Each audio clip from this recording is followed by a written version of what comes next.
का प्रोग्राम है जिसमें सोन के नथनी ने 50 मिलियन पार किया। 50 मिलियन पार तो बहुत सारी फिल्में गाने कर जाते हैं, बहुत सारे एल्बम के गाने कर जाते हैं, लेकिन 150 दिन में 50 मिलियन पार करना हंसी खेल नहीं है। ये अपने आप में एक अद्भुत कीर्तिमान है, जिस कीर्तिमान को तोड़ने में किसी भी गीत को, संगीत को मुझे लगता है कि बहुत समय लग जाएगा। तो इसके लिए मैं पूरी सोन के नथनी टीम के पूरे कलाकारों को, उनके पूरी टीम को मैं दिल से हार्दिक सबको शुभकामनाएं देता हूं, बहुत बहुत बधाई देता हूं। ये गाना जो है, इस गाने को जब मैं पहली बार सुना था, मेरी पत्नी बहुत बढ़िया छत्तीसगढ़ी जानती, मैं छत्तीसगढ़ी ज़्यादा अच्छे नहीं जानता। अब गीत वीत भी लिख लेता हूँ आजकल, लेकिन ये छत्तीसगढ़ी को बहुत अच्छे, छत्तीसगढ़ी ना प्योर, ये गांव की रहने वाली है, अब बढ़िया छत्तीसगढ़ी बोलती है, तो गीत वीत लिख के इसी को सुनाते रहता हूँ। तो ये तो दिन भर छत्तीसगढ़ी गीत संगीत, और अमलेश नागेश को भी यही दिखाई थी मेरे को यूट्यूब में, देखो कितना बढ़िया एक्टिंग करता है ये, उसके फ़ैन थी ये, यही दिखाई थी, तो मैं उसका देखा था वीडियो अमलेश नागेश का। तो क्या बोल रहा था मैं हाँ, तो ये जब गाना को पहली बार सुना, ये इसी ने सुनाया, बोले देखो कितना सुपर हिट गाना है, बहुत ज़बरदस्त चल रहा। तो गाना सुना मैं, गाना वाकई बहुत अच्छा लगा। गाने में मैं एक नाम पढ़ा, उस नाम को पढ़ के मैं एकदम चौंक गया, क्योंकि उस आदमी का मैं कभी सोचा नहीं था कि वो आदमी ऐसा काम भी कर सकता है। वो आदमी, हाँ काकू, वो नचाने वाला आदमी है, डांसर आदमी, वो नचाने का काम करते हैं सबको। अब ले शुरू हो गए, मैं कहानी में सबको नचाया है। उसके पहले पिक्चर चल हट करो दे, और हर पिक्चर में उसका गाना रहता है, तो नचाता है, डांसर आदमी है, डांस डायरेक्टर है, बहुत फेमस डांस डायरेक्टर है। उसका नाम है पड़ा गीतकार, जो पहले में शक हुआ कि ये पता नहीं कोई दूसरा चंदनदीप वगैरह, ये मनोज दीप का कोई भाई और दूसरा कोई होगा। लेकिन फिर पता चला अपना ही चंदनदीप है। अब वो गाना लिखा है, ये गाना को वो डांस डायरेक्टर लिखा है, पहला गाना है उसका, और पहले ही गाने को उसने रिकॉर्ड बना दिया। भाई चंदन, तुमको तो बहुत बहुत बधाई हो यार, एक बार जोरदार ताली हो जाए चंदनदीप के लिए। मतलब ये अद्भुत काम। और ये गाना बता रहा था कि गाने को वो शूटिंग के टाइम पे लिखा, सही बात है, वो हमारी शूटिंग चल रही थी, शुरू हो गए, मैं कहानी कसडोल में ये रहता था शायद उसी टाइम पे ना।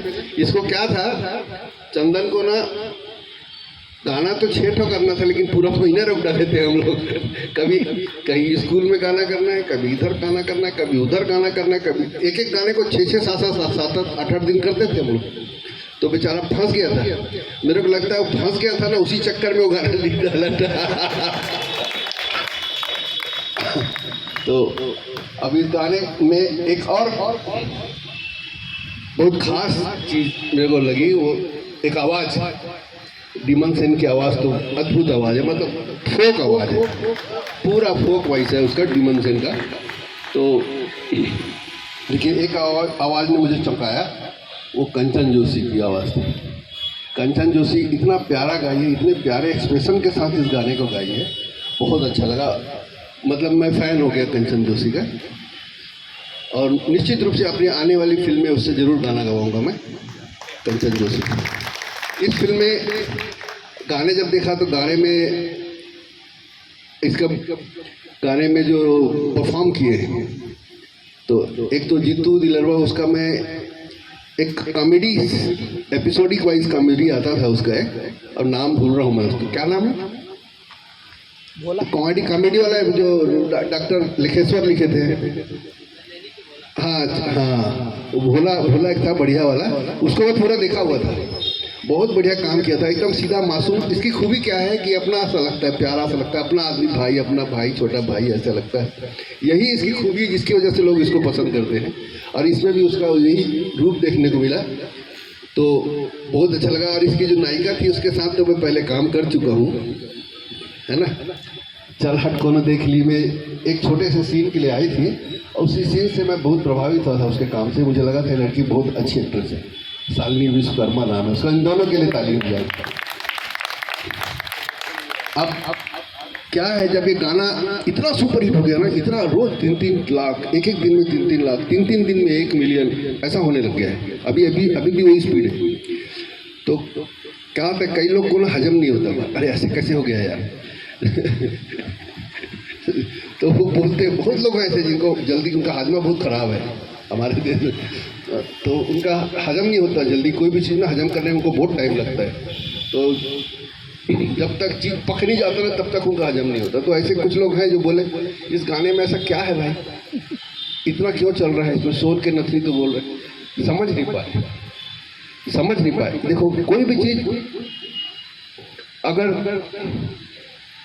दुनिया में चलती है, कोई भी मतलब जिसमें क्रिएटिविटी जुड़ी है ना, चाहे सिनेमा हो, चाहे गाना हो, चाहे गीत हो, वो जब इतना पॉपुलर होता है, इतना पॉपुलर होता है, इसका मतलब कहीं ना कहीं वो आपके दिल को कनेक्ट कर रही है, लोगों के दिल को छू रही होती है, तो वो कनेक्ट हो रही है। अब सोन के नथनी में ये लड़की सीधे से गाने की लाइनों में यही मतलब है भाई कि वो अपने पति से कह रही है कि तू बड़ा कंजूस है, मेरे लिए कुछ नहीं लेता, मेरे को उसकी फरमाइश है कि मेरे लिए सोन की नथनी ले दे, मेरे लिए लाली लुगरा ले दे, मेरे लिए ये ले दे। ये हर औरत करती है, हर औरत। गांव में क्या होता है, हमारे छत्तीसगढ़ में या हमारे हिंदुस्तान में भी जो औरतें हैं ना, वो पैसा नहीं कमाती हैं, वो घर संभालती हैं।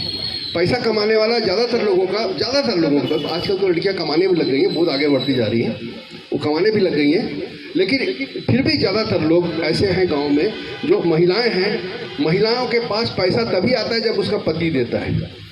महिलाएं कुछ भी सामान तभी खरीद पाती हैं जब उसका पति खरीदता है।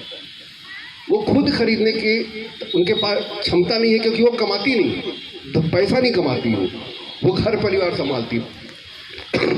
तो ऐसी औरतों को अक्सर अपनी चीज़ों के लिए अपने पति पे निर्भर होना पड़ता है। तो जब वो औरतें, इस गाने में वही भाव आया जो हर औरत को, छत्तीसगढ़ की हर औरत को लगा कि यार ये लड़की तो मैं हूँ, यार ये औरत तो मैं हूँ।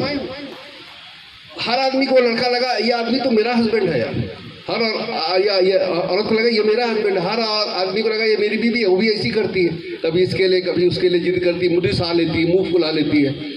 ये जो चीज़ था इस गाने के पीछे, जो सक्सेस का मुझे कारण, मैं लोग कहते हैं लेकिन कुछ भी कहें, लेकिन मैं उसके पीछे सच्चाई देखता हूँ कि जो भी चीज़ सक्सेसफुल हुआ है, तो एक बार सूरज बड़जात्या का नाम आप लोगों ने सुना होगा। तो सूरज जी के साथ मेरी 2 मुलाकात हो चुकी है, वो खुद ही बुलाए थे मुझे मुंबई में, एक बार छैया भुइया के बाद और एक बार हंस झन पकड़ी फंस जावे के बाद। तो जब पहली बार उनके साथ छैया भुइया के बाद उनके साथ बैठे वो फिल्म देखी, हमारी फिल्म मंगाई थी, तो हम लोग फिल्म लेके गए थे उनको दिखाने के लिए। फिल्म देखी, फिल्म की जैसे तारीफ़ करनी थी की उन्होंने, बहुत तारीफ़ की, लेकिन उसके बाद जब हम लोग बैठ के जब बातें किए तो उन्होंने मुझे एक बात कहा, सतीश जी दुनिया में कोई भी फिल्म अगर चलती है, कई लोग सीधा सीधा उसको उठा के फेंक देते हैं कि इसमें क्या है, इसमें ऐसा क्यों है, इसलिए क्यों चल रही है।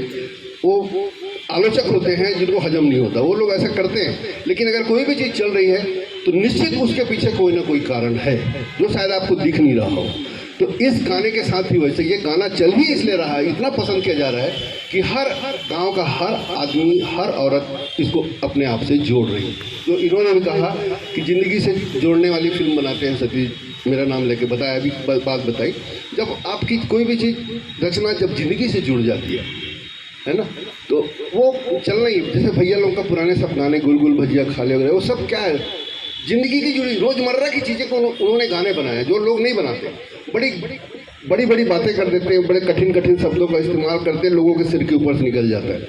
लेकिन भैया लोगों ने जितने भी गाने बनाए, इतने सिंपल और इतने प्यारे गाने बनाए जो लोगों की जुबान पे आते हैं, वही इस गाने की खूबी है। और इतना खूबसूरत गाना बनाने के लिए मैं पूरी टीम को, आप सबको फिर से बधाई देता हूँ और चाहता हूँ कि आप लोग इसी तरह से अच्छे छत्तीसगढ़ी गीत अपने क्रिएटिव मीडिया क्या, हाँ, क्रिएटिव विजन के माध्यम से लाएं और हम लोगों का मनोरंजन करें। धन्यवाद।